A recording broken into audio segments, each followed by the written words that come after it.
That's exactly what we do at Planned Parenthood. We are a nonprofit organization who does go out and talk to the community about their sexual and reproductive health. Here in Las Vegas, we have 3 health centers. One at the West Charleston location, one on Flamingo and Pecos, and one up north on Alexander and Cheyenne. I thought it was really informative because I had a lot of questions about birth pills and stuff, and like they answered it really accurately because, well, they say like in the internet it's a lot of lies, and usually I rely on the internet because you know how kids are, and that's their thing. And yeah, it really explained to me really good. Now I understand. So I wanted to make sure before I started to make sure that we all feel comfortable talking about Planned Parenthood in this space. So I know that a lot of you may not agree with what we do at Planned Parenthood, but I want you to know that I will respect your views as if you respect mine as well. It was informative. It was very open. You know, you feel comfortable, and it was pretty positive. It was great. I mean, I wish I had a better vocabulary so I could find a word. I mean, it's so informative, true to the point, accurate, everything you want it to be. I mean, they have a presence there that they give off.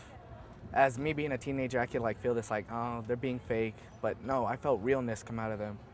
And also providing all of our information in Spanish. So it's taken us about 6 months, but we've translated everything that we've ever had in Planned Parenthood into Spanish so that people understand in their language, and maybe your parents who may not speak as much English as you do, so that they understand also in Spanish what's out there. What are the risks? You know, when you start becoming sexually active, really, you're not just putting yourself at risk for teenage pregnancy, but also sexually transmitted diseases. Some of us, our parents, don't talk to us about it. My mom didn't talk to me about it, and I'm sure that like most don't talk to their parents about sex, and I think it's really important to know more than what you see or what you hear from your friends, and that program helps you. My mom, I guess, she's shy. They don't really know how to tell us kids about it. It's kind of just, we have to find out on our own, kind of. They try to, because I know my mom, she tried to, but she wasn't really good at it, and I didn't really know anything about it, so it's just hard for them to open up about it, because I guess in their past, their parents didn't explain it to them either. Sometimes we need that support, and we need, most importantly, the knowledge of it, you know, because sometimes we don't know what to do, and then in our families, it's not talked about very much. You know, the HIV test is you get your finger pricked, and you get 2 drops of blood put on a little strip of paper. It takes about 10 minutes to get your results.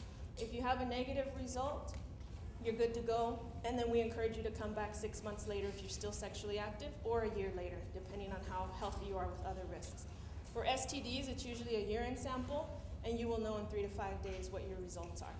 And if, you know, by chance there is a positive HIV exam, then that gets sent out to another lab so that it's 100% crystal clear, so that we know how to treat you when you come back. Well, it'd be very surprised, because I think it really does help Latinas and guys too, and it would be not cool if they took it off.